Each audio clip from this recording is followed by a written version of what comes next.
Bom, vou fazer o seguinte, eu vou começar aqui com a apresentação do evento. Esse é um evento que está sendo organizado pela Embaixada dos Estados Unidos, chamado Futured, e ele está sendo feito em parceria com os centros binacionais, espaços americanos que tem aqui espalhados pelo país, certo? Então, é um evento que a gente chamou de Futured justamente porque o objetivo é falar sobre o futuro da educação. E aí, de diversas formas, a gente tá recebendo várias pessoas especiais para falar sobre isso. A Aba é uma das curadoras. Então, Guilherme, eu não estou Oi, Rogério, escutando. Tá com o microfone. tá me ouvindo? É, beleza, Luciano. Bom, então assim, a Aba como uma das curadoras do... Tá ouvindo bem, Luciano? Quer dizer, Rogério. Rogério que não tá, né? Tá ouvindo, Rogério? Ou tá sem áudio? Luciano tá me ouvindo. Então, você também deveria.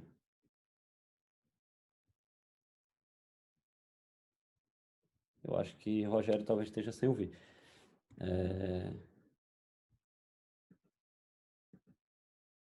Tá ouvindo não, né, Rogério? Vou te mandar uma mensagem aqui pelo WhatsApp.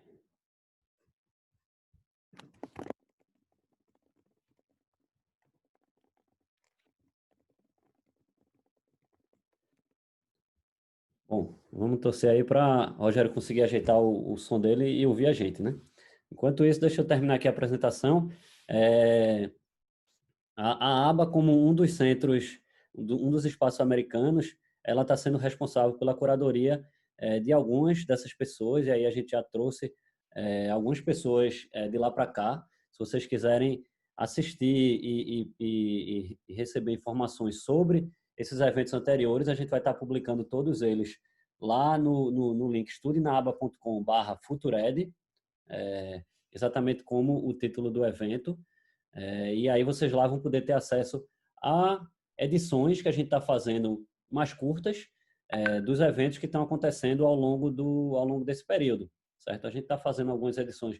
Tem o vídeo completo, mas a gente também coloca algumas edições mais curtas, porque a gente sabe que nesse mundo atual as pessoas estão querendo informações resumidas, comprimidas, e isso também tem sido uma preocupação da gente. Então, a gente tenta resumir, normalmente por já ser eventos que são relativamente curtos, a gente já tem uma quantidade muito importante de informações que são passadas, então fica difícil às vezes a gente fazer reduções muito grandes, mas sempre tem um cortezinho aqui ou ali que dá para a gente fazer, como por exemplo essa parte dessa fala que eu estou fazendo aqui, a gente vai cortar na edição. Então, assim, hoje a gente está aqui com duas pessoas super especiais. São pessoas que fazem parte dessa rede de influenciadores e pessoas que estão trabalhando para transformar a educação. Então, não só na primeira infância, mas mudanças que influenciam, na verdade, toda a educação, seja local ou mesmo de uma forma mais ampla, nacional e, quiçá, até de uma maneira mais global, certo? Então, a gente está aqui apresentar rapidamente e aí depois eles vão poder falar um pouquinho mais sobre eles, mas Luciano Meira, que é um professor da Universidade Federal de Pernambuco e também da Cesar School. Ele, além disso, é cofundador da Joy Street, tem uma larga experiência aí conectando o mercado com a academia, né, que é um grande desafio que eu imagino que ele passou ao longo dessa experiência de vida dele. E, acima de tudo, é um visionário de educação, né, uma pessoa que está sempre pensando à frente, olhando o que está acontecendo no mundo e vendo o impacto disso na realidade, inclusive construindo ferramentas e coisas e pesquisas que tendem a moldar o que é o futuro dessa educação. E ao lado dele a gente está com o Rogério, Rogério Moraes, né, que é uma pessoa também formada em administração, mas que tem uma larga experiência em educação, certo? Ele foi secretário de gestão, executivo de gestão pedagógica na Secretaria Municipal aqui de Recife, e aí passou 6 anos nessa atividade, e nos últimos 11 meses foi também, na verdade, trocou de função para focar especificamente na primeira infância, e aí passou 11 meses construindo um plano da primeira infância aqui também do município de Recife. E aí, recentemente, ele está como diretor executivo do PIPA, né, que é um projeto que chama Primeira Infância Plantar Amor, e também é líder MLG pelo Master em Liderança e Gestão Pública. Então, é uma pessoa que também tem uma boa carreira no setor privado, trabalha, interage muito bem com isso, e aí ele vem conectando o público com o privado, que também é um outro grande desafio que a gente tem aqui no país da gente. Então, são duas pessoas que, além de educação, também são desafiadores e pessoas que, de certa forma, vão enfrentando as barreiras que o sistema e as burocracias aqui do Brasil colocam para conseguir fazer mudanças importantes para o futuro da nossa educação.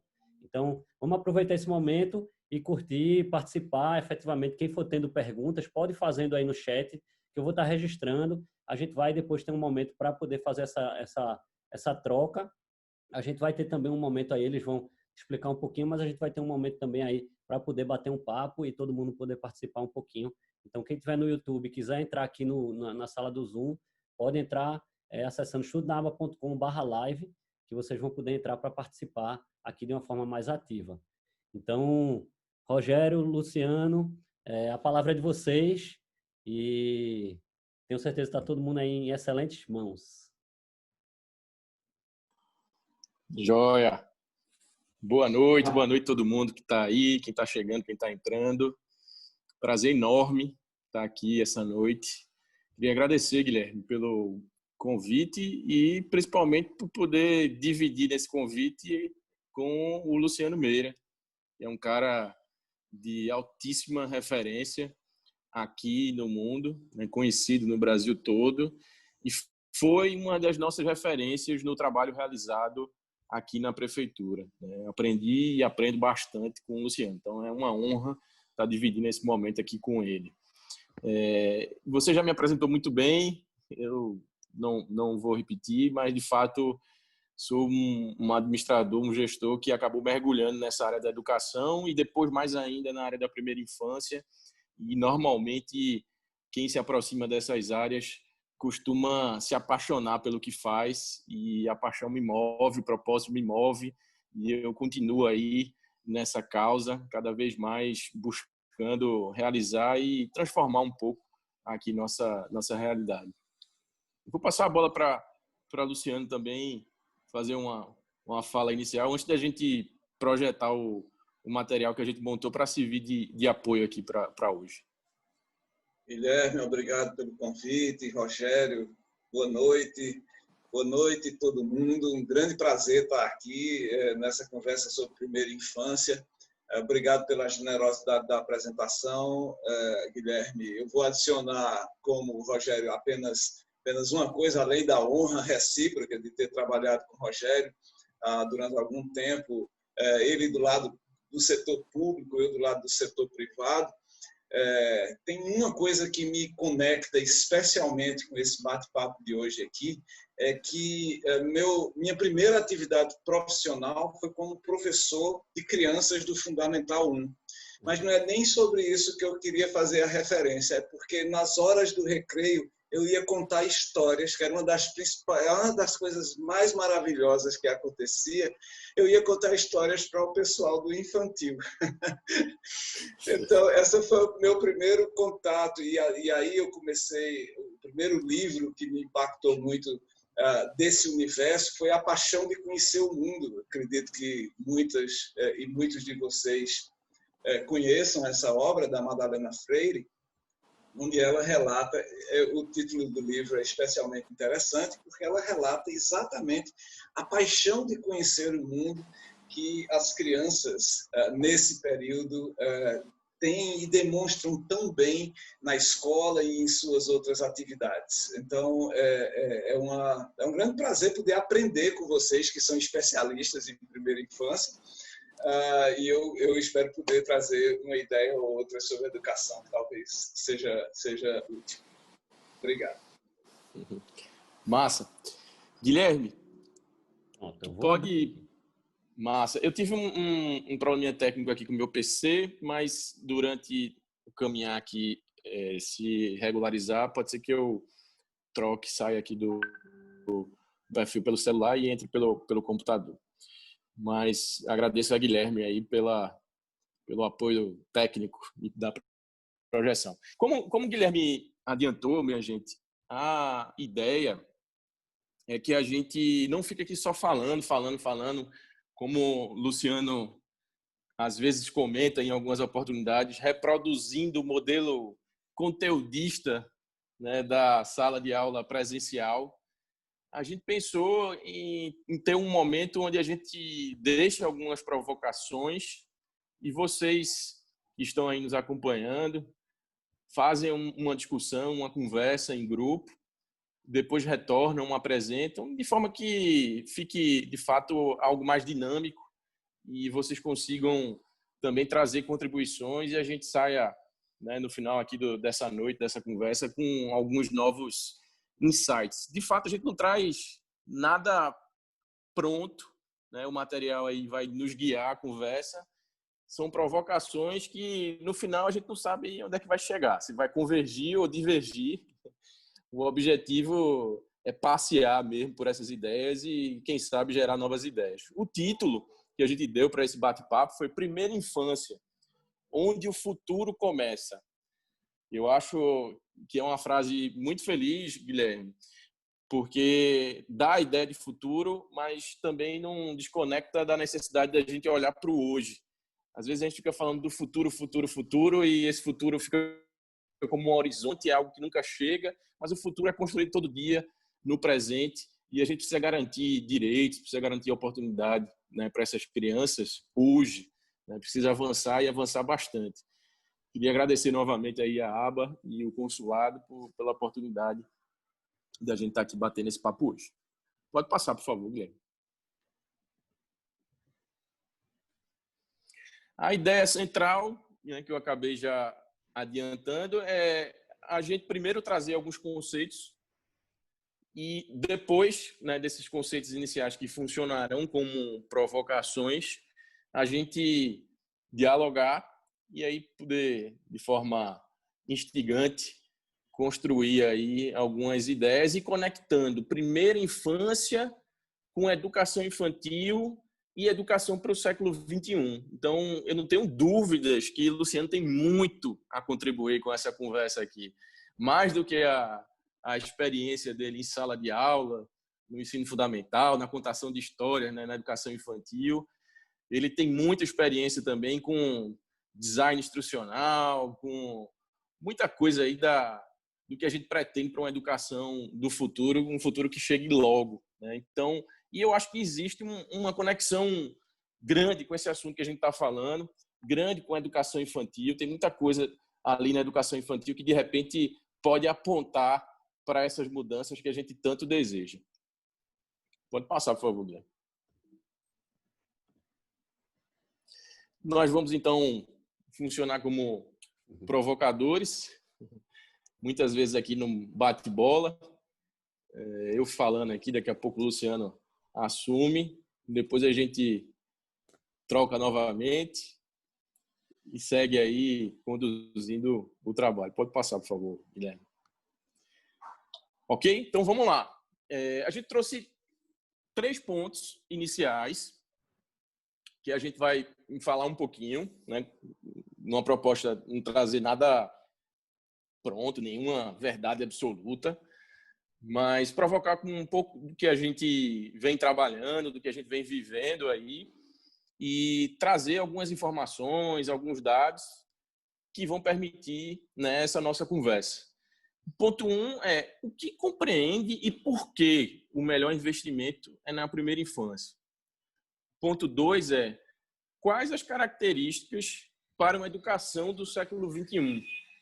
E o ponto 3 é quais as características de uma boa educação infantil. Vamos falar primeiro sobre esses 3 pontos e provavelmente aí a gente vai observar algumas conexões. Eu vou começar falando um pouco aí do ponto 1 e depois eu passo a bola para o Luciano. Beleza, Luciano?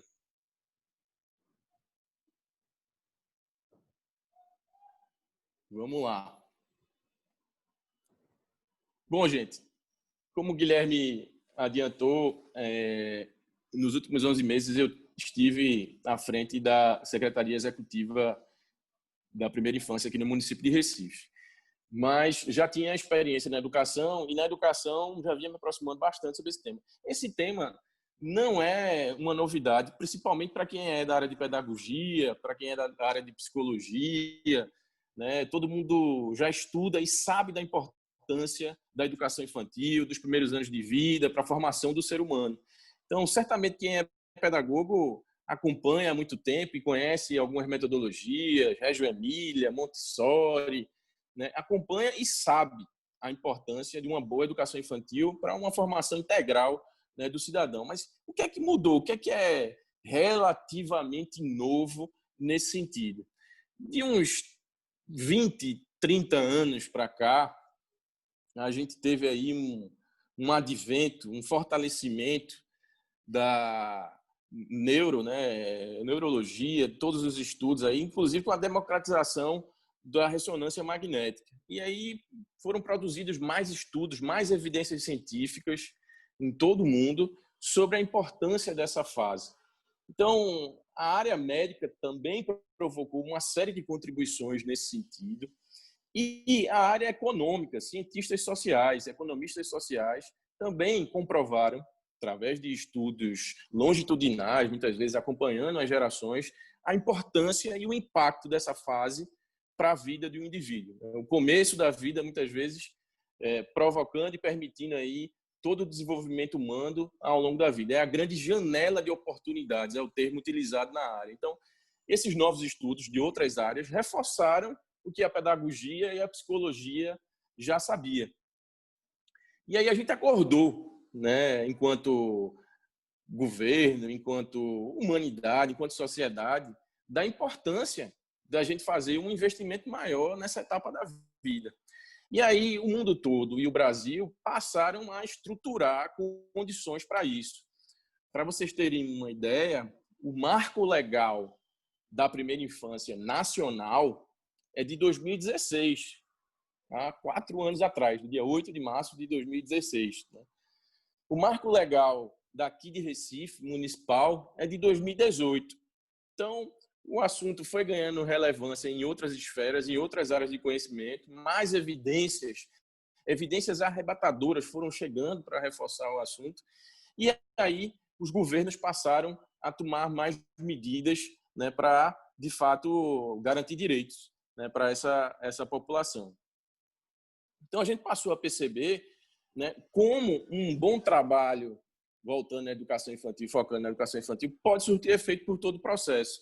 Eu lembro aqui também de um outro estudo que me marcou aí nessa caminhada, um estudo do Banco Mundial, do Anushek e do Rivkin, a partir do PISA, pegando aí uma série de mais de 10 anos, né, da avaliação da OCDE do PISA, mostrando que 3 fatores são mais fortes para o aprendizado, né, de um ser humano. O primeiro são os antecedentes familiares, ou seja, a escolaridade dos pais, a relação e a participação dos cuidadores, né, nesse começo da vida, toda a vida escolar. O segundo, os estímulos na primeira infância.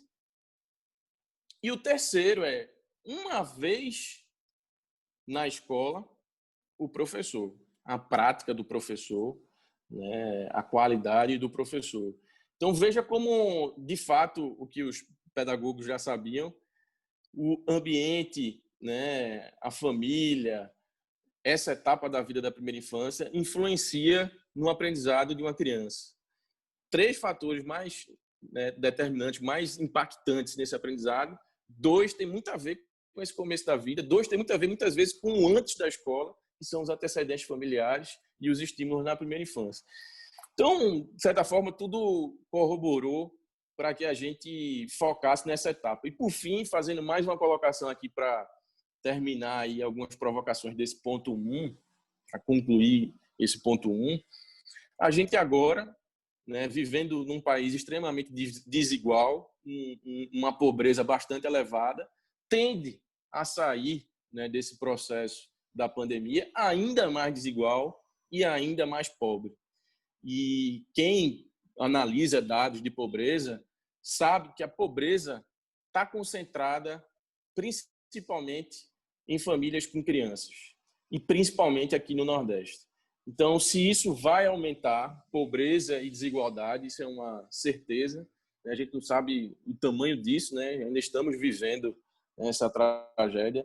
Mais importante ainda, a gente colocar isso no centro da recuperação do país. A gente não vai reconstruir, né, a nação. A gente nem ia construir e agora não vai reconstruir, focando somente em economia, em crédito, em infraestrutura. A gente vai reconstruir focando nas pessoas.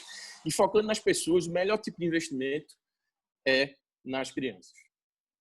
Então, essa é a provocação que eu queria fazer aí do ponto 1 e pedir para o Guilherme rapidamente voltar para a apresentação para lembrar o ponto 2 e passar a bola para o Luciano.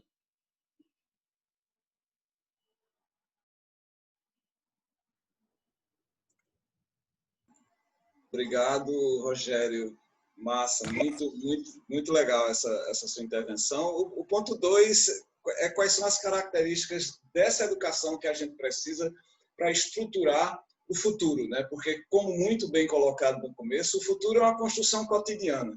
Os líderes, nós todos aqui como líderes de organizações, de famílias, nós temos esse dever, praticamente, de nos tornarmos viajantes do tempo.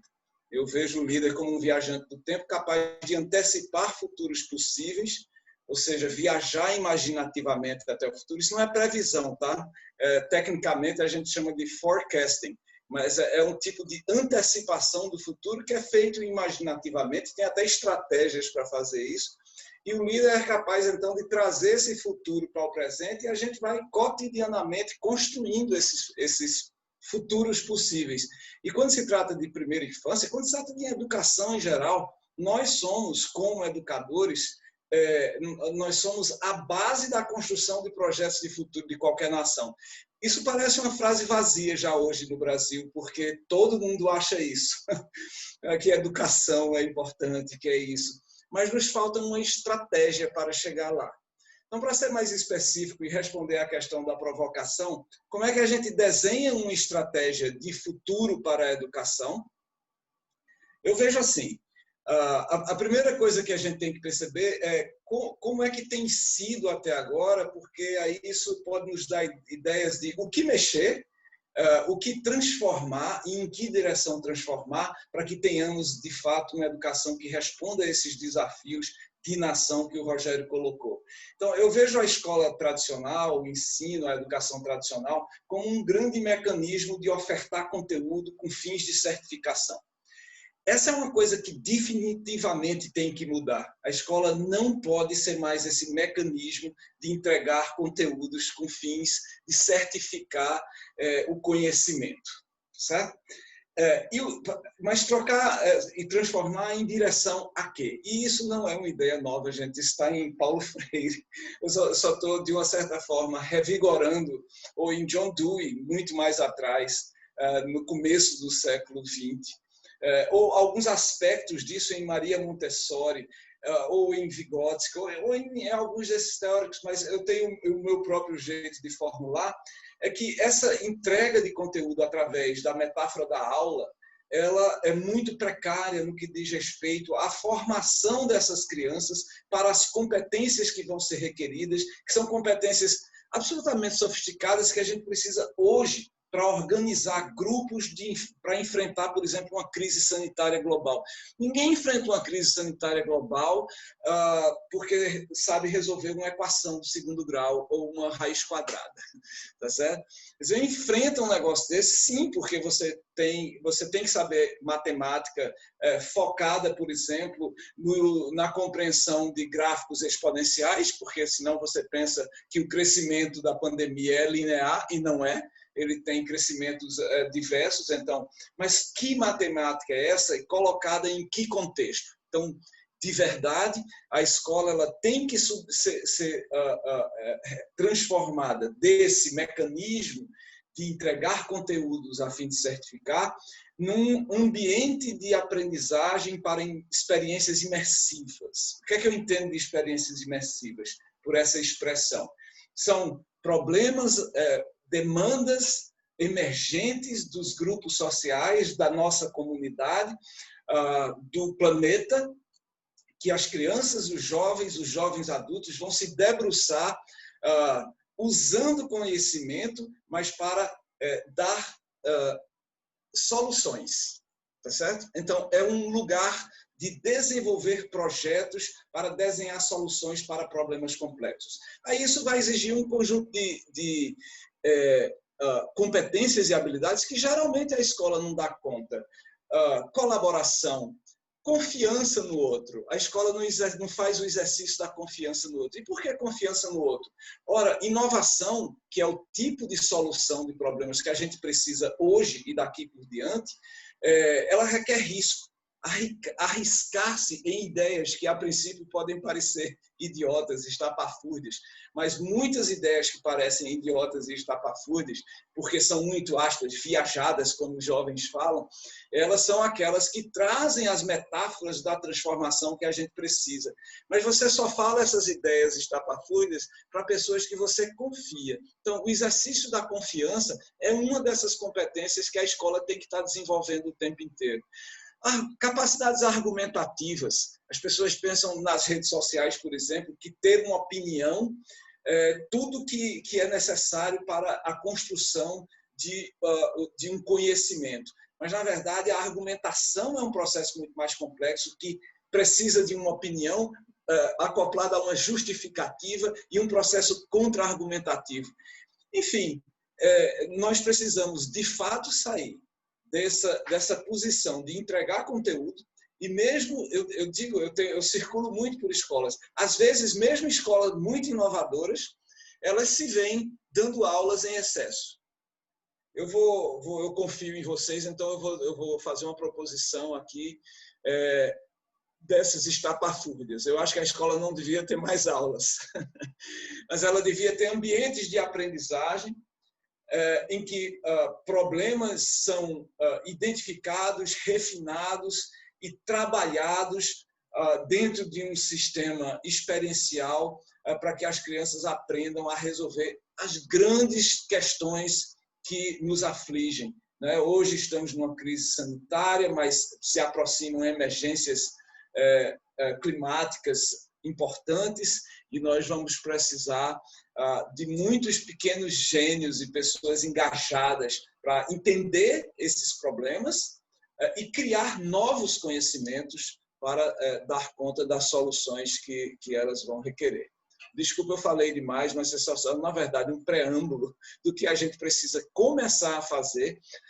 E parte disso, eu sei que provavelmente tem pais e famílias aqui envolvidos, parte disso está na capacidade da família de se aproximar mais da escola, de desenhar com a escola quais são os problemas, as demandas da comunidade que a gente vai precisar resolver enquanto educadores. Massa.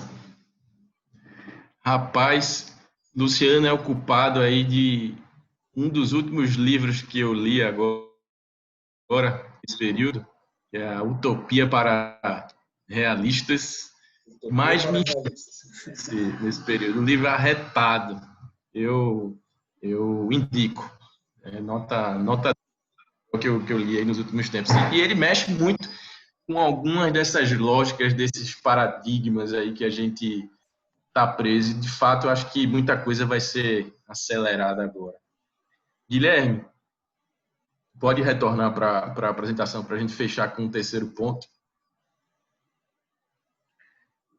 Aí, indo agora para o terceiro ponto, primeiro eu falei mais um pouco, o segundo o Luciano explorou um pouco mais, e agora nesse terceiro eu vou falar, mas o Luciano também vai explorar aí também e me complementar, certo? E aí a gente fecha essas ideias iniciais para ir depois para aquele movimento que a gente falou envolver vocês na conversa e poder também escutar vocês e a gente chegar aqui em outras ideias. Tá?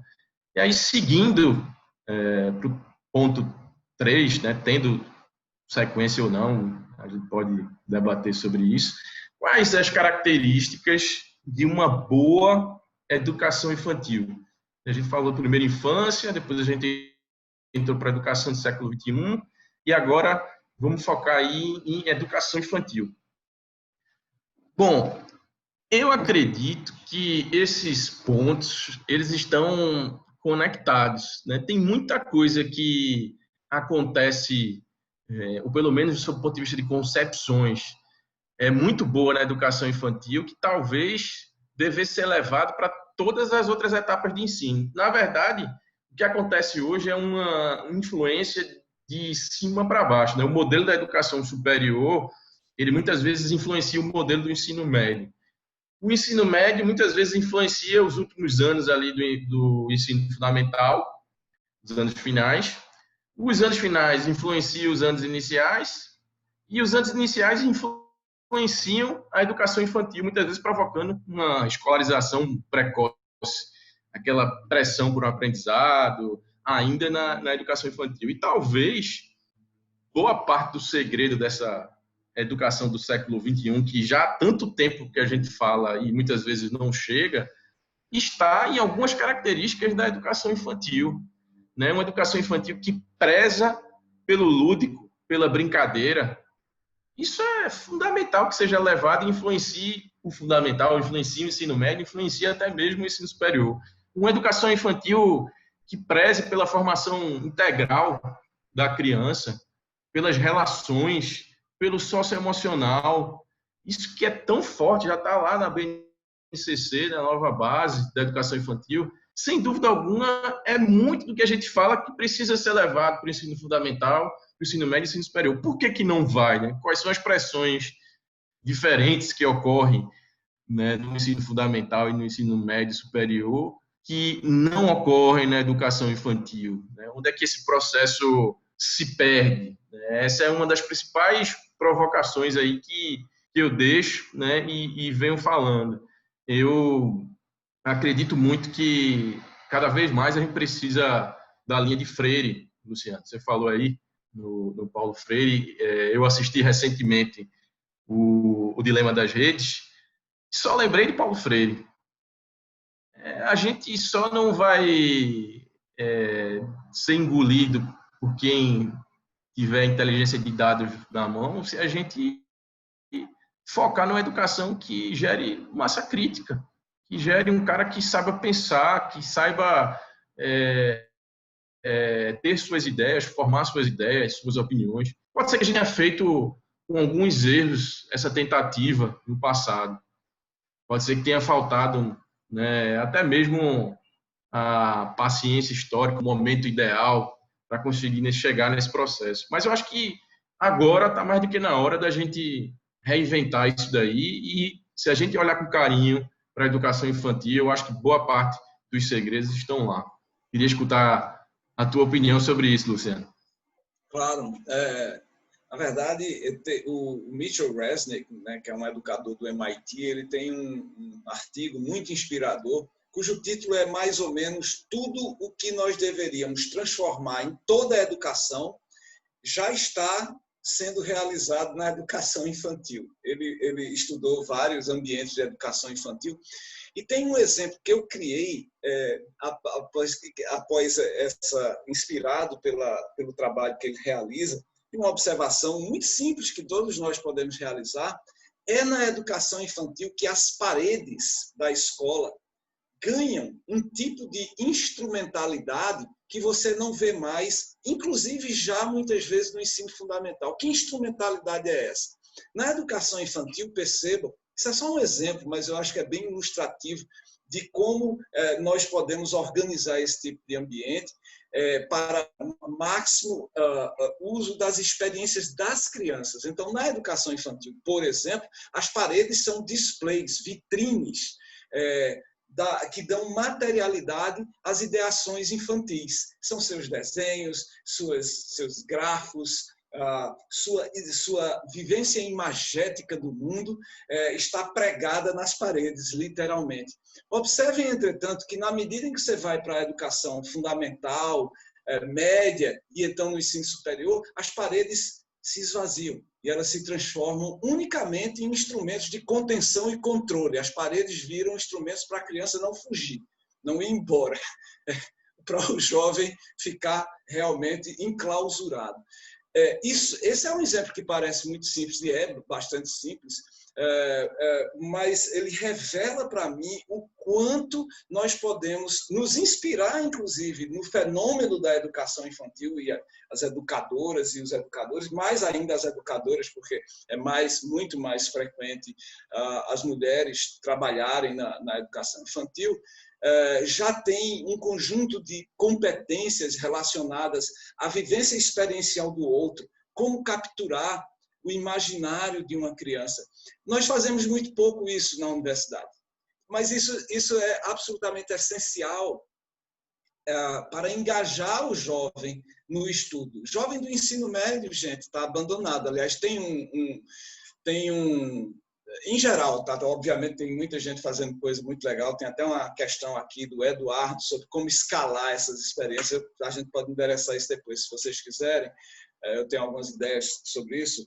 Mas eu ia citar, para finalizar aqui, viu, Rogério, um documentário da Maria Farinha Produções, patrocinado pelo Instituto Unibanco, que eu falava do abandono que o jovem de ensino médio, por exemplo, vive, e esse documentário, cujo título é interessantemente chamado Nunca Me Sonharam, ele conta a saga dos jovens que não se sentem acolhidos pela instituição escolar nos seus sonhos, nas suas atividades, nos seus desejos, na sua perspectiva de conhecimento sobre o mundo. E são essas pessoas que daqui a pouco estarão fazendo algum ensino técnico ou algum ensino universitário ou um empreendimento, serão líderes, serão vereadores, serão prefeitos, mas são jovens que a escola não conseguiu capturar, portanto, eles não estarão, talvez, providos daquilo que a gente pode oferecer de melhor, que são experiências significativas de aprendizagem no ambiente escolar. Massa, muito bom, Luciano. A tua fala aí das paredes me lembrou uma conversa com Edgar, do Fab Lab. Ele disse que uma certa vez estava conversando com uma pessoa sobre essa pessoa perguntando como é que levava a educação maker para a educação infantil. Que via ele com algumas experiências no ensino fundamental e queria levar a educação maker para a educação infantil. Eu disse assim, peraí. Se a sua educação infantil não estiver maker por natureza, tem alguma coisa errada. Em essência, a educação infantil já é maker, já deve ser bom na massa, na massinha, ou em algo maior aí, já colocando algumas provocações para as crianças. Então, assim, achei massa esse insight, vai nessa linha também. Gente, vamos voltar aí. Guilherme, por favor, e agradecer novamente aí por nos ajudar com o material. Então, a gente fecha, né, essas falas iniciais sobre esses 3 pontos, que compreende por que, né, o melhor investimento é na primeira infância, quais as características para uma educação do século XXI e quais as características de uma boa educação infantil. A gente quer deixar 2 provocações, vai separar vocês aí em salas, para que vocês conversem até de forma aleatória com quem vocês conhecem ou não. E aí depois a gente volta para discutir aí as ideias a partir dessas provocações. A primeira é: quais dessas características de uma boa educação infantil podemos levar para todo o processo educacional e para o trabalho? A gente já falou um pouco disso aqui, mas entrar mais um pouco e até também para a questão aí do trabalho, que a gente também pode explorar mais.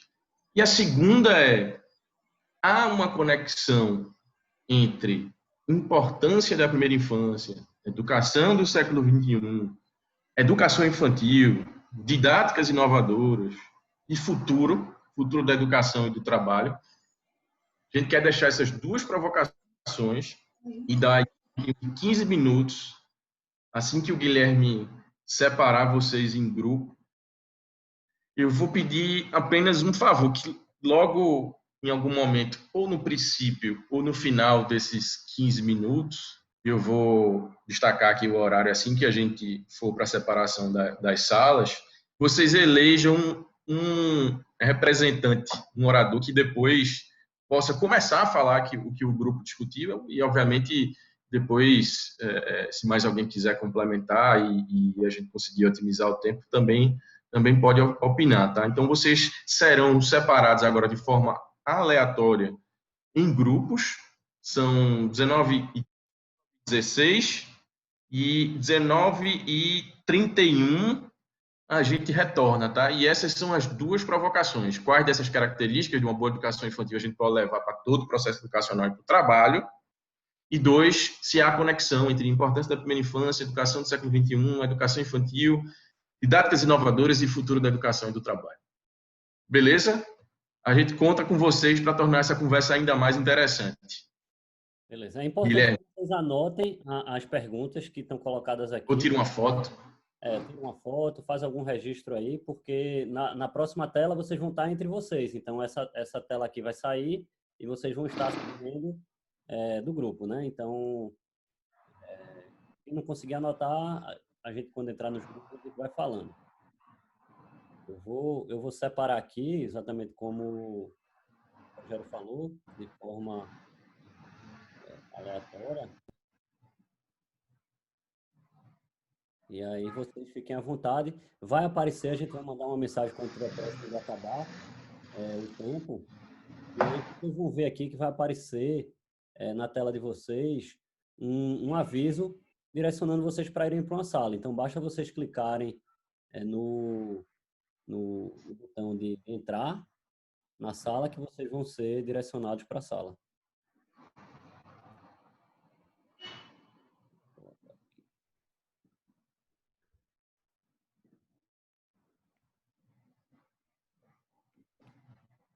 Vocês já devem estar vendo aí, então basta ir clicando, entrar, ou então join, se for em inglês o Zoom de vocês. Nós vamos também, Guilherme, ou ficamos aqui nós três?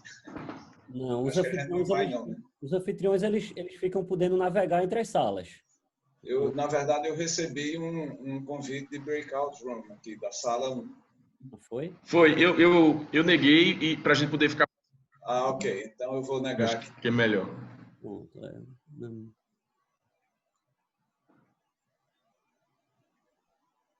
Certo, normalmente fica algumas pessoas que não entram nas salas, né? Mas eu acho que você pode obrigá-las.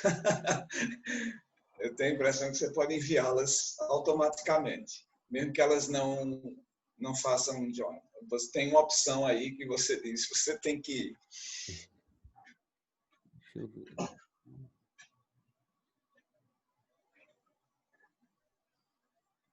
Eu estou vendo uma opção de eu mudar ela de sala. Tipo, ela está na sala 3, eu mudar para 2 ou para 1. Agora, obrigar ela aí... Não está me dando a opção aqui ainda não.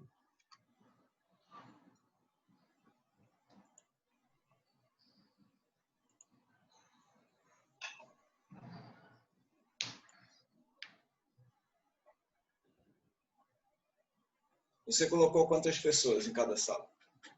Eu dizia 6 a 7. Então vai ter umas 6 pessoas, mais ou menos, já que a gente não entrou. Então ele vai estar contando com a gente. Tem uma sala todinha aqui de pessoas. Todas as salas, pelo menos, elas estão com algumas pessoas. Então a gente tem uma sala que está com... Está indo mais gente. 2, 3. Tem uma sala que está com 3. Tem uma sala que está... Eu tenho a impressão que dá para você, talvez até talvez você até tenha acesso no canto superior direito, nesses 3 botõezinhos, esses 3 pontinhos, vá para a sala tal. Eu tenho a impressão, eu já vi isso. Né? Guilherme, quantos grupos e quantas pessoas? A gente tem 3 grupos, certo? Então, tá mais ou menos aí ingressados nas salas, 3 a 4 pessoas por grupo. Tá. 5, mas os outros estão com... Um está com 4 e o outro está com 3. Tá, só para entender porque no retorno a gente controlar bem o tempo aí, tava combinando com o Luciano da gente não passar muito das 8 10 no máximo. Então, se são 3 grupos, eu vou dar 5 minutinhos para cada um falar aí as principais discussões e depois dar um tempinho aí também para a gente debater sobre as perguntas aí. Ó, a Mariana falando aí.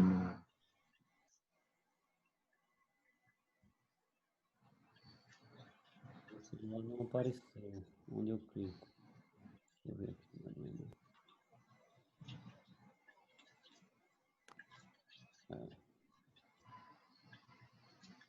Bom, deveria aparecer uma tela normal, como uma notificaçãozinha. Não apareceu para os outros. Talvez então seja justamente isso. Quem ficou no celular não entrou. Mas tem gente aqui que está com um iPhone e entrou.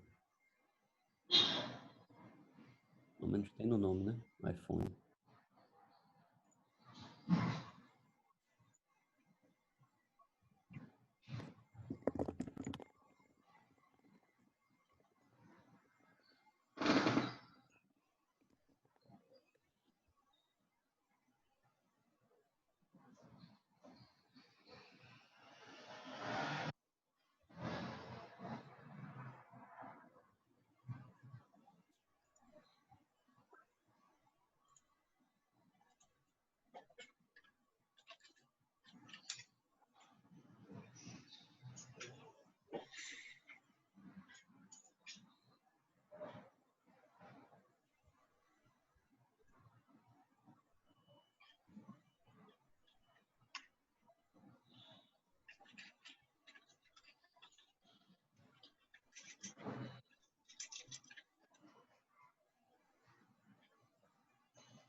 A Mariana conseguiu entrar na sala 3 aí, então. Ah, joia. 1, 2, 3, 4, 5,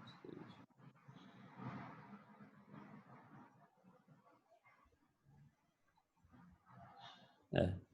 Só tem aqui agora 1, 2, 3 pessoas que não entraram.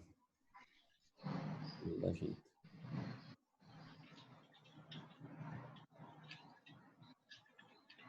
Possivelmente deu aquela saidinha, né?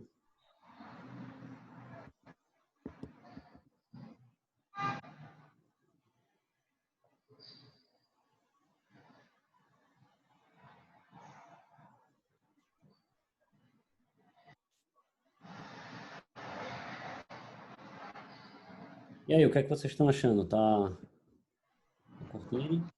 Tá legal, né? Tá bem resumido. Vocês não estão se alongando muito no Não, tá ótimo. aprofundados. Eu acho que tá bem legal. Legal. Tá provocando, né? Tá fazendo provocação. Depois o pessoal já tá no papo lá perguntando como resolver, né? Talvez fosse até interessante você circular para ver se as pessoas estão realmente interagindo. Porque eu acho que você pode ir e voltar. Eu não sei se você for, a gente fica num limbo. Será que a gente sai da sala? Não, acho que não. Acho que vocês ficam aí. Se eu for, deixa eu entrar lá. Vou entrar na sala 1 para ver. Permitido errar, onde errar faz parte do processo e a gente nem chama de erro, a gente chama de hipóteses. Eles testam suas hipóteses, né? Experiências, né? Experiências, eles estão experimentando, estão experiências. testando, exatamente. Então a gente não Não sei se eu acho que até sobre uma fala minha, não sei se eu me expressei mal, mas eu acho que é uma pergunta bem interessante, dá para responder. E tem outra aqui da Mônica, né? Como as escolas podem ajudar as famílias na mudança de paradigma conteudista e entenderem que as crianças aprendem brincando. Só para atualizar vocês, eu entrei na sala 1 e o pessoal estava interagindo bem. Agora eu vou lá na sala 2. é justamente como será que está na família dessa criança essa questão de assista a aula quando puder, desligue a câmera. Se quiser participar, participe. Se não quiser, não participe. Depois você lê, depois você pesquisa na internet. Então, a gente está tendo isso no fundamental. Né? Então, assim, voltando, porque a gente terminou conversando outras coisas, Guilherme.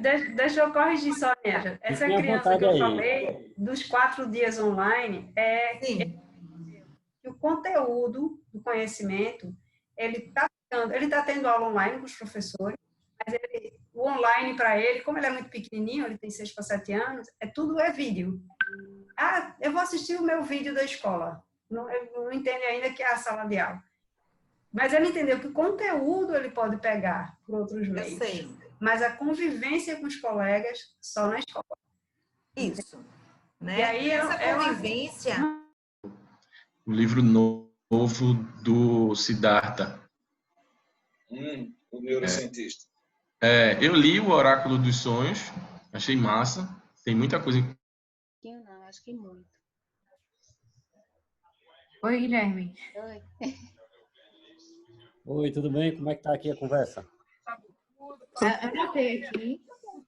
É para te dizer agora? Não precisa não. Só estão precisando de alguma coisa, podem continuar aqui. Eu entrei só para ver se estava tudo certo. Tá tudo certinho. A gente tá no tudo ok. Tá ótimo, então até já. Deixar vocês à vontade. Até já. Todo mundo aqui é mãe ou tem professora também? Eu sou professora. Você é professora, né? Sou.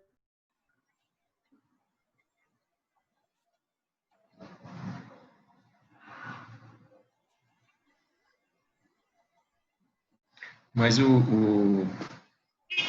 ontem eu assisti um evento da Fiesp de Campinas e me chamou a atenção ainda um pouco de falta de conexão com esse futuro aí mesmo, que a gente fala, assim, sabe, aquele foco na educação para produtividade,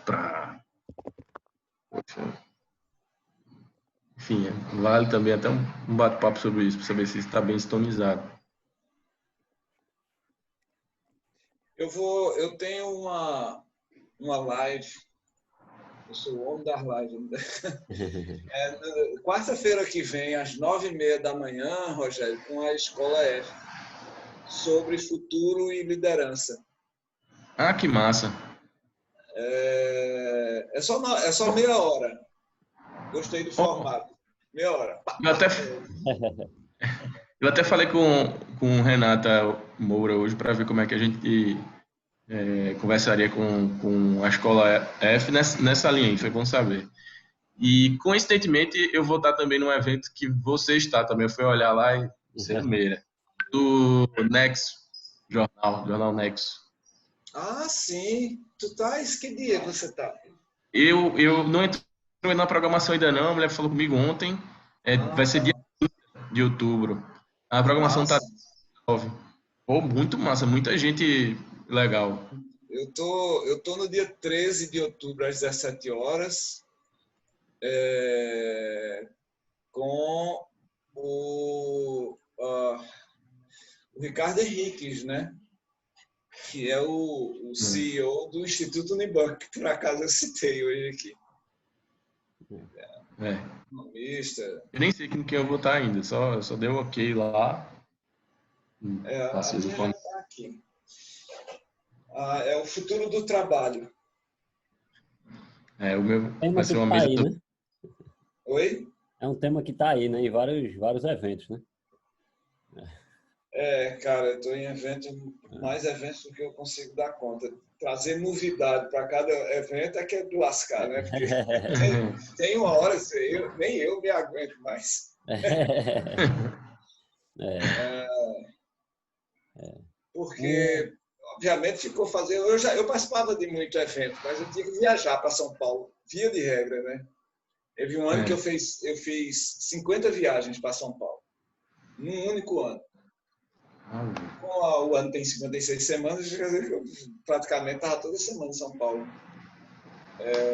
Mas agora que nós estamos em confinamento domiciliar, mas temos essas plataformas, finalmente a gente não precisa viajar 3 horas, mais 3 horas de volta, mais todo o trânsito, mais todo o gasto para fazer 1 hora de reunião.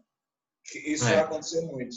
E eu falava, gente, menor sentido eu estar aqui por 1 hora, que a gente não faz à distância.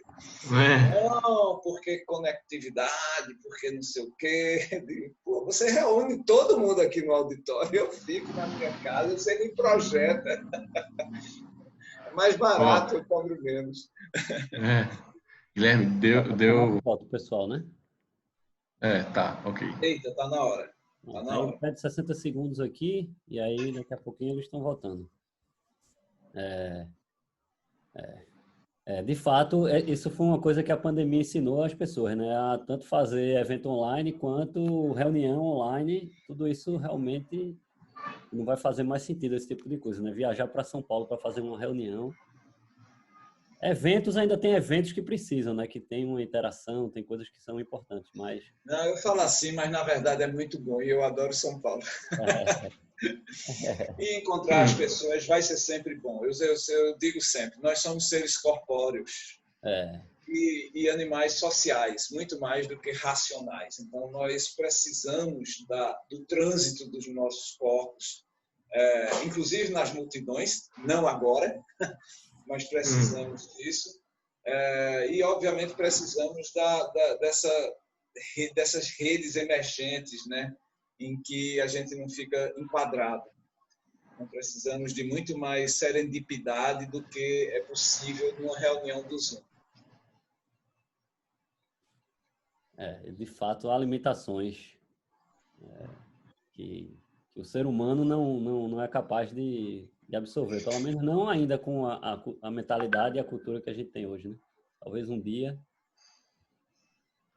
Estão voltando, Guilherme? Estão voltando, já tem, a maioria das pessoas já voltaram aqui. Eu acho que voltaram já. Todas as salas estão fechadas. Massa. Tu vai retomar, Rogério? Vamos, então vamos lá. Vamos lá, galera. Espero que tenham conseguido bater aí um bom papo, conhecido outras pessoas. Vamos agora escutar vocês, estamos ansiosos também para escutar outras opiniões, trocar ideias e aprender. E, como a gente combinou, um orador aí por grupo traz os principais insights, as principais ideias, achados, dúvidas, novas provocações em cima das provocações.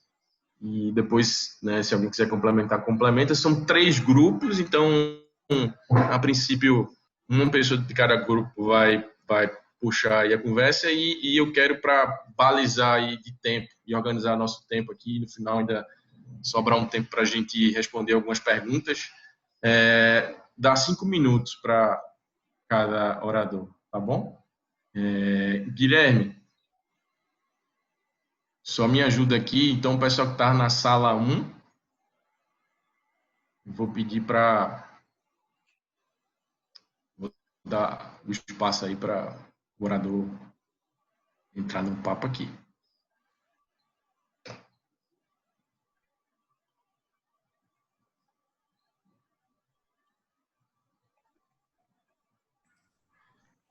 Guilherme, Pronto.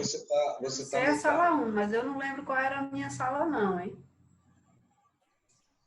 Talvez seja melhor... Sala 3, e eu achava que... Eu entendi que o número das salas estava 1, 2 e 3. Na verdade, não importa o número da sala. Né? Quem quiser começar aí, pode começar. Perfeito. Então, eu vou começar para quebrar o gelo. E quem vier depois do que eu, para eu aprender mais. Eu estava com Mônica, Niedja, Cláudia, Crispim e Julinéia. Eu falei muito, gosto muito de trabalhar com essas pessoas. Cláudia, eu não sei quem é, enfim. A gente concentrou na boa educação, o que é que podemos levar para o processo educacional e para o trabalho. Falamos muito da nossa escola, que são companheiras de trabalho.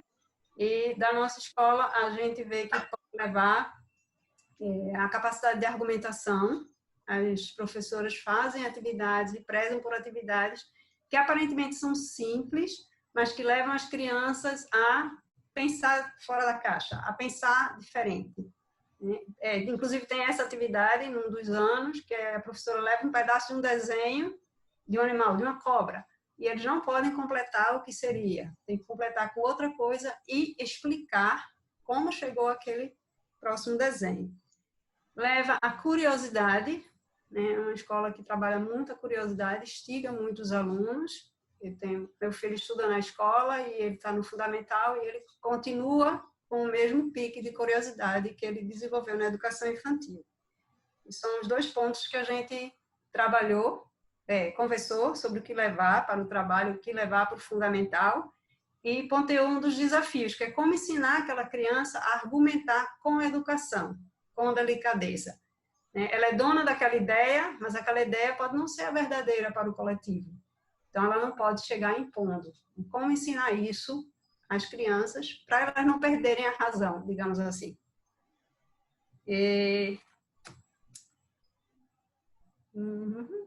Acho que... Enfim, eu acho que a gente pontuou juntas. Niédia, Mônica. Eu acho que a gente também complementou também a questão da cooperação, né? A cooperação, a nossa oportunidade que a gente tem de trabalho em grupo, né? E também a questão desse lúdico vindo da educação infantil para o fundamental.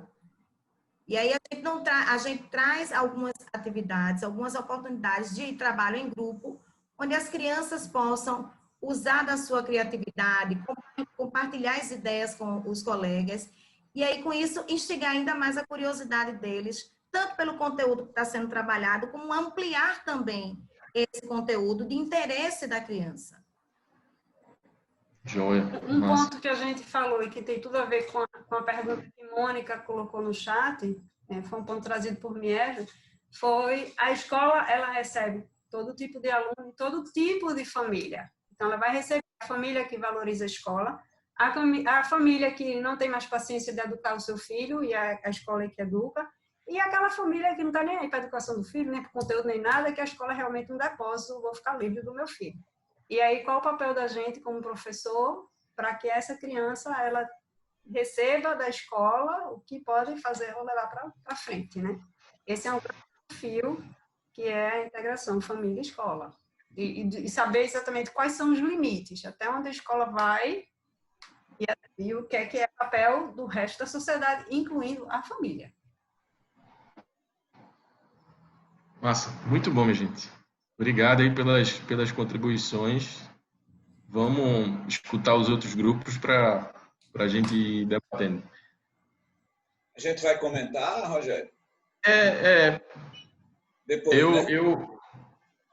como são 3 grupos, eu achei que a gente poderia escutar aí os pontos aqui, para garantir que eu não vou perder. Então, outro grupo, quem se sentir à vontade aí. Beta, sala 2. Isso, a Beta foi da sala 2. Falou agora a sala 2. Então, sala 1, sala 3.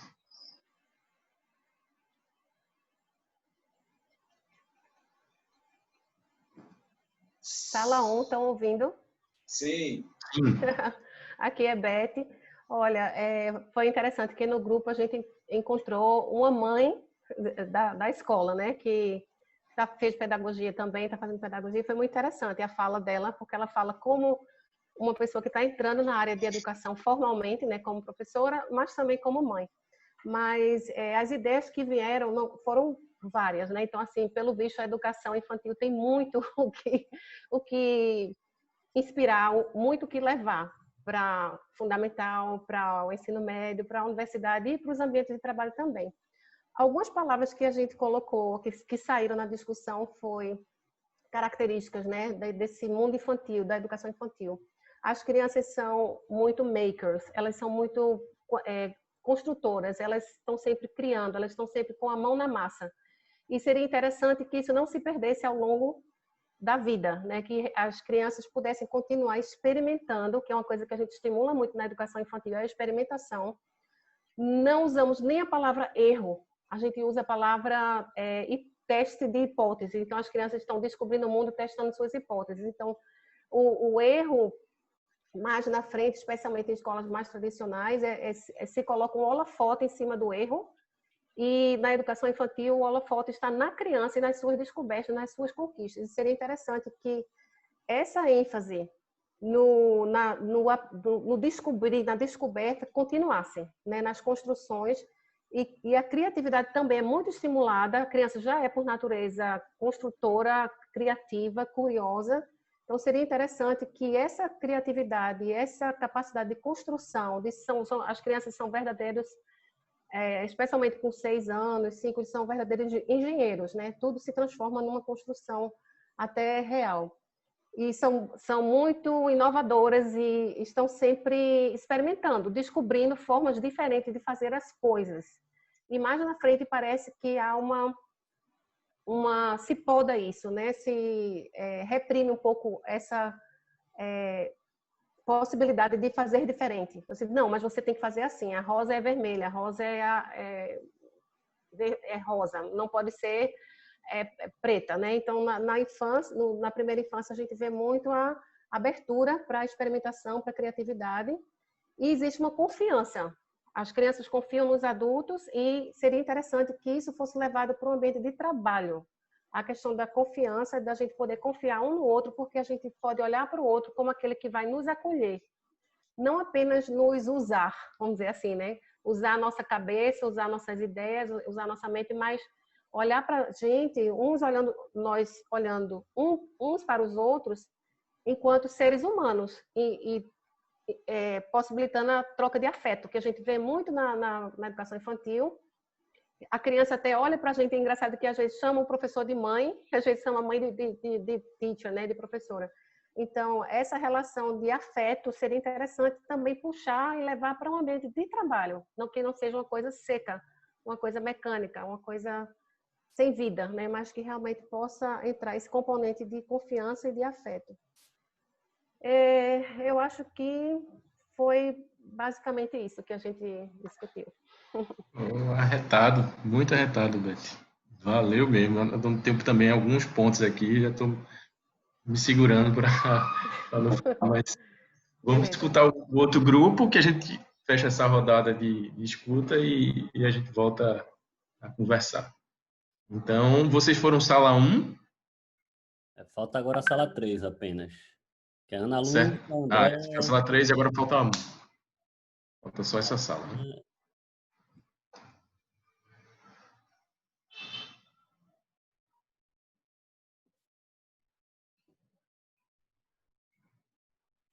E aí, alguém da sala 3?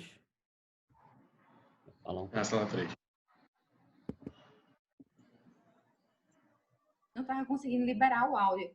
Bom, um dos pontos que eu anotei aqui que a gente conversou foi sobre a capacidade das crianças, né, do ensino infantil de ser questionador, investigativo, buscar as soluções concretas para resolver os problemas, de fato. E a gente falou muito também sobre alguns pais que acabam criando certo bloqueio porque não entendem a necessidade de mudança nesse paradigma da educação, né? De método tradicional, que tem que ter prova para fazer avaliação. Enfim, foi basicamente o que a gente conversou. Vocês têm mais alguma coisa do grupo para contribuir?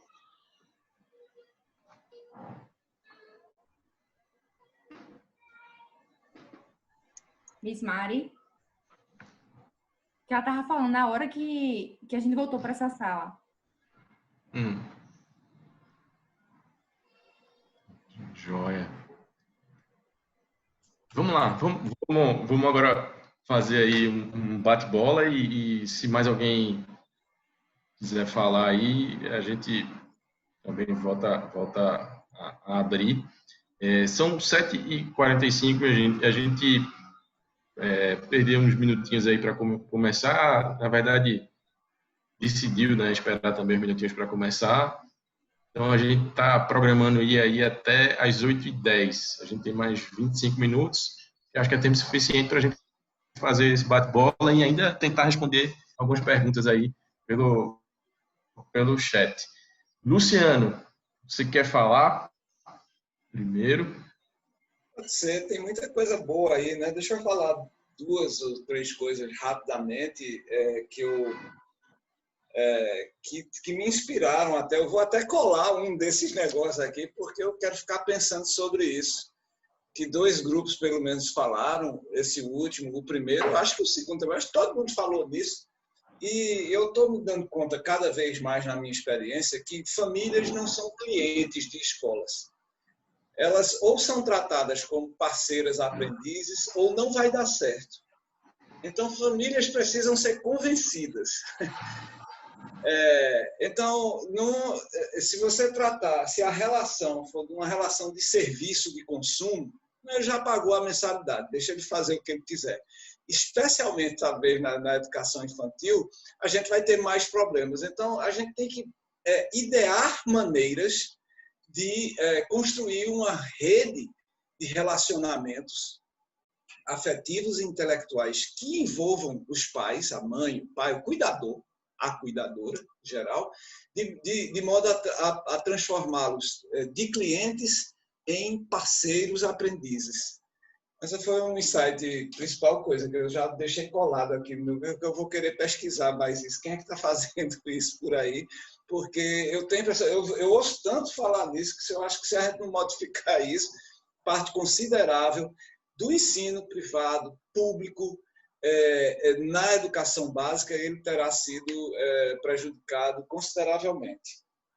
Uma outra coisa que eu queria mencionar, aí é uma coisa que eu tenho visto bastante, é que a gente precisa dar muito mais atenção, e vários grupos falaram isso, né?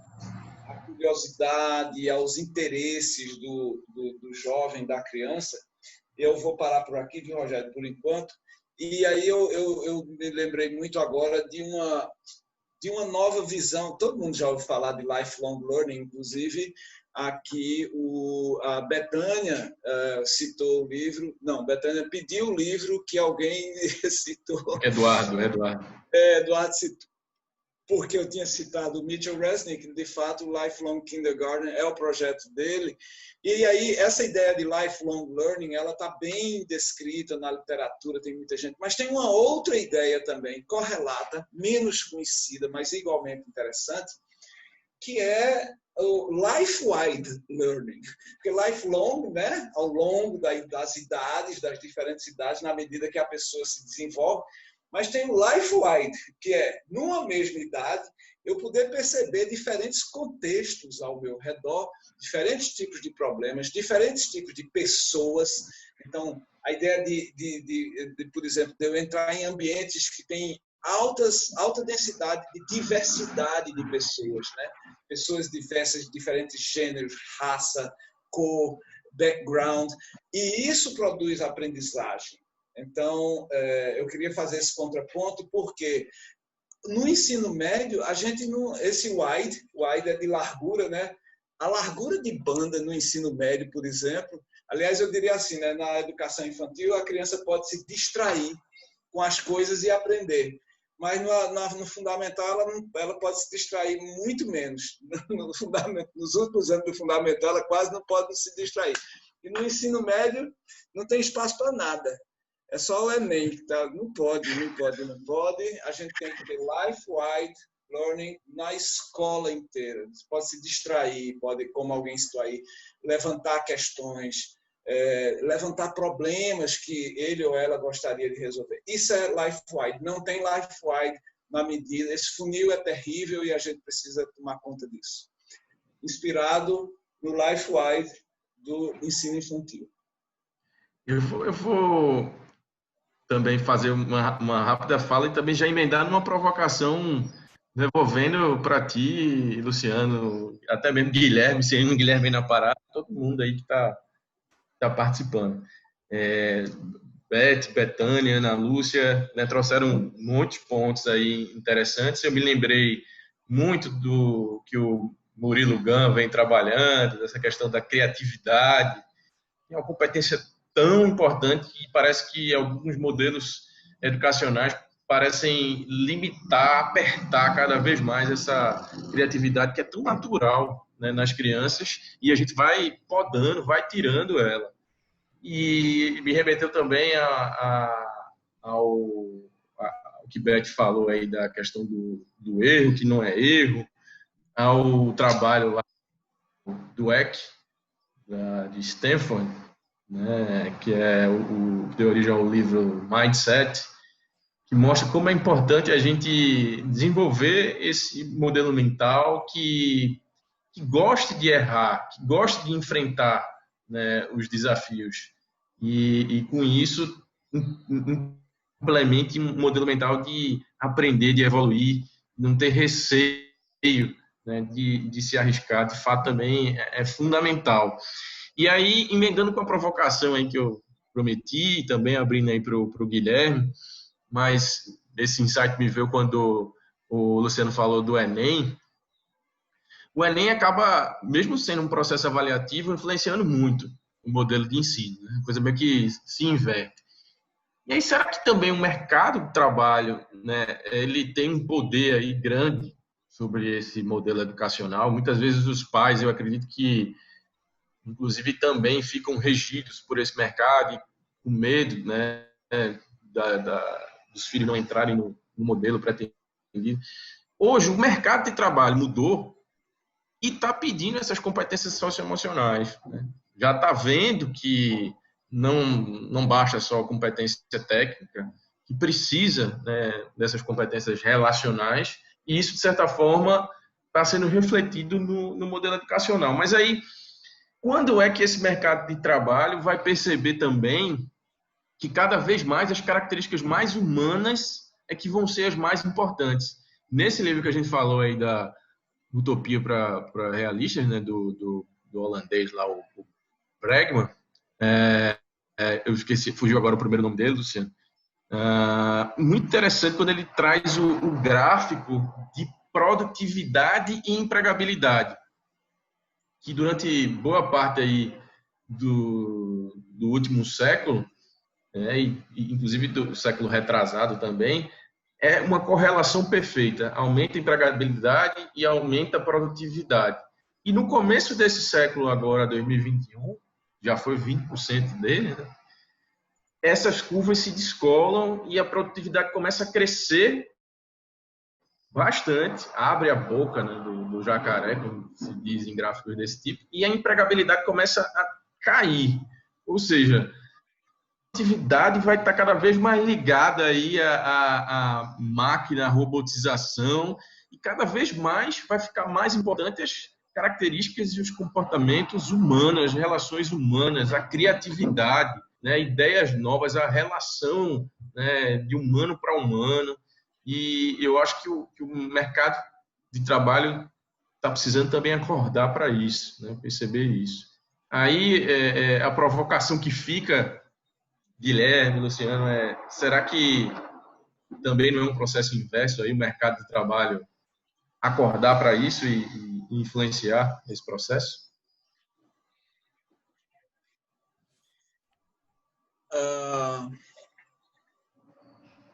Para eu falar? eu falo demais. Guilherme, ótimo. Fala aí, Guilherme, ou qualquer pessoa. Olha só, na verdade, assim, a visão que eu tenho é que o mercado de trabalho, na verdade, no discurso, ele já percebeu e já fala muito isso, né? Então, a gente precisa de pessoas com habilidades socioemocionais e tudo isso. E na prática, quando a gente está dentro do ambiente de trabalho, essas habilidades é que de fato fazem a diferença. Mas ainda em muitos processos de seleção, de recrutamento, ainda não são consideradas essas habilidades na hora de selecionar efetivamente o profissional.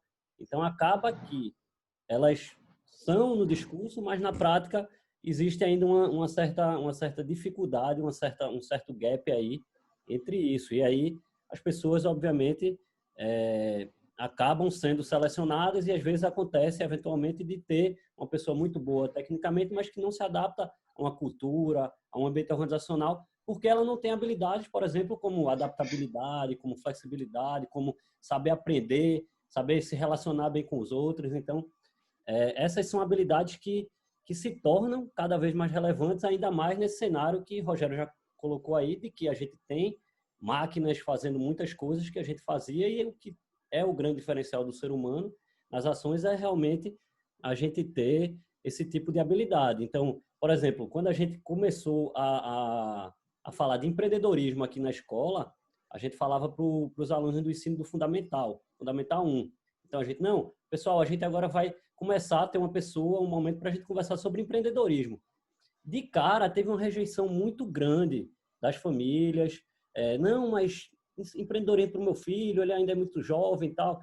Então, precisou a gente fazer uma certa desconstrução do conceito de empreendedorismo que se tem até hoje ainda muito de empreendedor como empresário, né? Aquela certa mistura que se tem, mostrando, não, veja só, a habilidade empreendedora, a pessoa ter uma atitude empreendedora, a pessoa ser empreendedora, é uma coisa que a criança, desde jovem, desde muito novo, a gente está falando da educação infantil, ela já é empreendedora, porque ela vai lá e faz, ela pensa alguma coisa, ela vai lá e faz, tenta, erra, tenta de novo, tenta dar um jeito, quando não consegue, vai pedir ajuda a um pai, a uma mãe, mas ela tem aquela mentalidade de eu estou precisando fazer alguma coisa, vou fazer todos os meus esforços para conseguir empreender aquela ação e conseguir um resultado melhor que seja. Obviamente, a gente vai ganhando recursos e habilidades que vão tornando a gente mais hábeis a fazer determinadas coisas, mas a criança, por natureza, ela também é empreendedora. Então, existe essa visão que a gente precisa desenvolver e manter que esses jovens tenham esse empreendedorismo no que quer que ele venha fazer. Então, habilidades comportamentais, elas são importantes, elas precisam ser mantidas e a gente precisa, de fato, trabalhar contra esse funil aí. Fico muito feliz de ver e aí que muitas coisas que hoje são criticadas aqui na escola a gente consegue fazer diferente.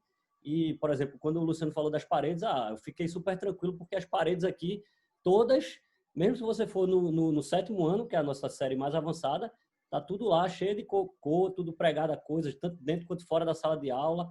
Então, não só o ali dentro, mas a gente também integrando um pouco essa comunidade escolar, coloca do lado de fora para que o pai, quando ele chega, ele também veja aqueles ambientes, aquelas coisas. Então, galerias e tudo mais. Então, eu acho que isso faz parte. Eu acho que isso é um movimento que o mercado de trabalho ele vem percebendo quando ele fica falando, não, essa geração, nova geração aí, ela é muito diferente e tal, porque justamente essa já é uma geração que vem tendo acesso a informações e orientações já muito diferentes.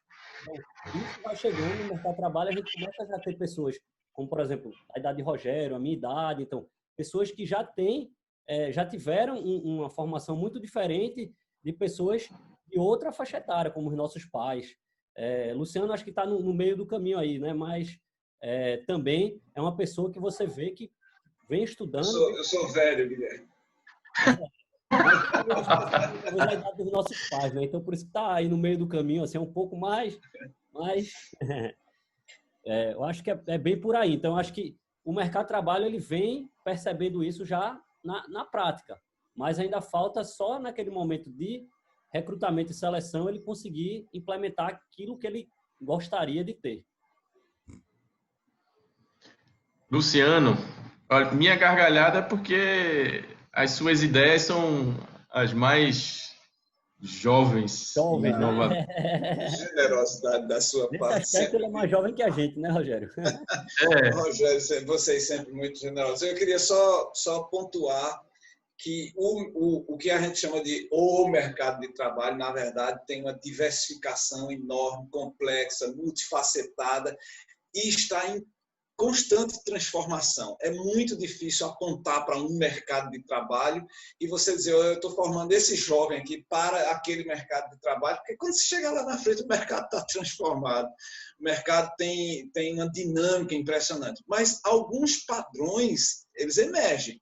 Então, a gente sabe hoje que tem coisas que a inteligência artificial vai resolver a partir de daqui a muito pouco tempo. E isso vai deslocar as posições de trabalho. Não necessariamente vai, no cômputo geral, pelo menos no início, eliminar no cômputo geral trabalho. Porque na medida em que, por exemplo, você desloca um motorista porque o carro vai ser driverless, esse cara vai poder, por exemplo, gerenciar a frota. Claro, não tem tantos gerentes de frota quanto os motoristas, então mas vai ter outros serviços ao redor desse que vão sendo criados. Já aconteceu várias vezes em várias sociedades. O problema é um pouco mais à frente, que é quando esses outros serviços periféricos também forem realizados por inteligência artificial. Aí a gente vai ter que entrar num modo de salvação da humanidade, porque realmente não vai haver mais para onde deslocar a força de trabalho. Está sendo estudado aí por muitos economistas, tal. Isso é um problema que a gente tem que resolver. Então, a educação que a gente faz, ela não tem que apontar necessariamente para um mercado de trabalho, mas para nos transformar em pessoas mais humanas. Porque se a gente vai ter que competir com robôs, com máquinas, a única coisa que robôs e máquinas não poderão fazer é serem mais humanos. Então, o que é que eu quero dizer por mais humanos? Nós teremos que ser e ter pessoas jovens mais criativos. Aí voltamos ao começo, né? Mais criativos, mais colaborativos, que são mais capazes de intuição, não é? Que são mais capazes de empatia e solidariedade, compaixão, tá certo? Então, aí a gente vai ter sempre uma posição no mercado de trabalho, porque essas coisas, não é? Elas são muito difíceis do ponto de vista da inteligência artificial. Hoje, e por mais pelo menos 30 anos, a gente tem esses posicionamentos. Então, eu vou ter sempre um gerente de projetos que é humano, mas eu posso ter um motorista especial que é mais humano do que um driverless car, e a gente vai preferir ele, porque tem uma dinâmica assim. Tá certo? Já tem máquinas de café nas casas das pessoas. Mas quando as pessoas querem tomar um café com as outras, tá certo? Elas não simplesmente usam a máquina. Elas se dirigem corporeamente a um café, a um serviço, tá certo? Que não é resolvido por uma máquina, para poder provocar um encontro. Então, a gente aposta muito nisso. Então, a escola devia apostar na construção exatamente dessas, como o Guilherme já pontuou, competências transhumanas, digamos assim. Boa, massa. A gente é um prazer você gostar de falar, assim, porque aí a gente aprende mais. Mais alguém, minha gente, nessa troca aí, ficou com vontade? Já está caminhando aí para os minutos finais. Eu acho assim, super importante o que vocês estão trazendo, agradeço muito.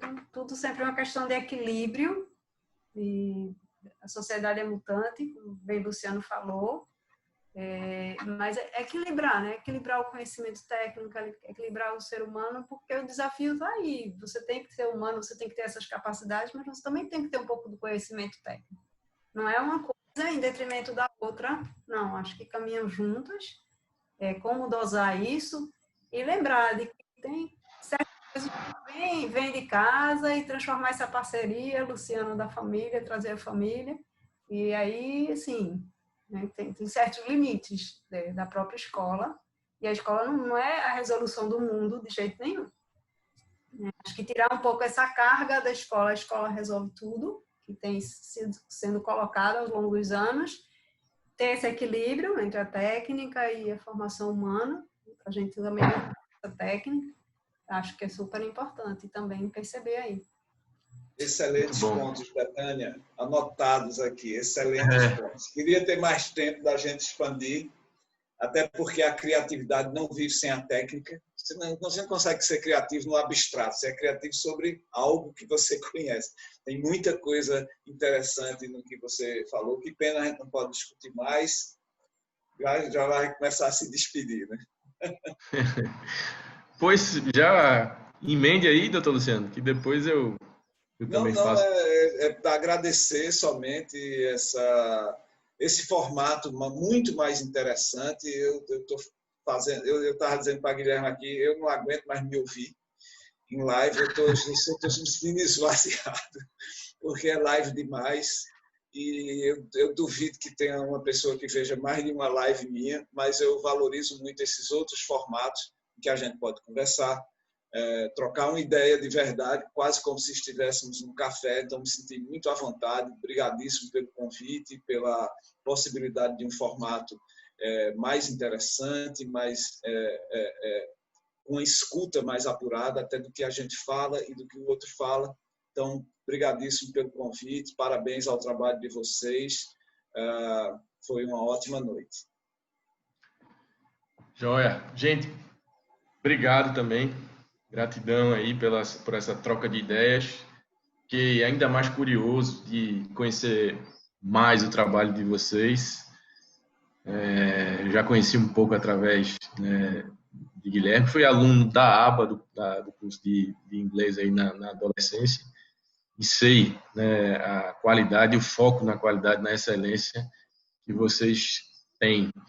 Eu concluo também falando um pouco até de uma pergunta que foi logo a primeira que Eduardo fez. A gente acabou respondendo um pouco a pergunta da Mônica, mas a minha ansiedade é que a gente transforme essas ideias em ações. Eu acho que isso já acontece com esse grupo.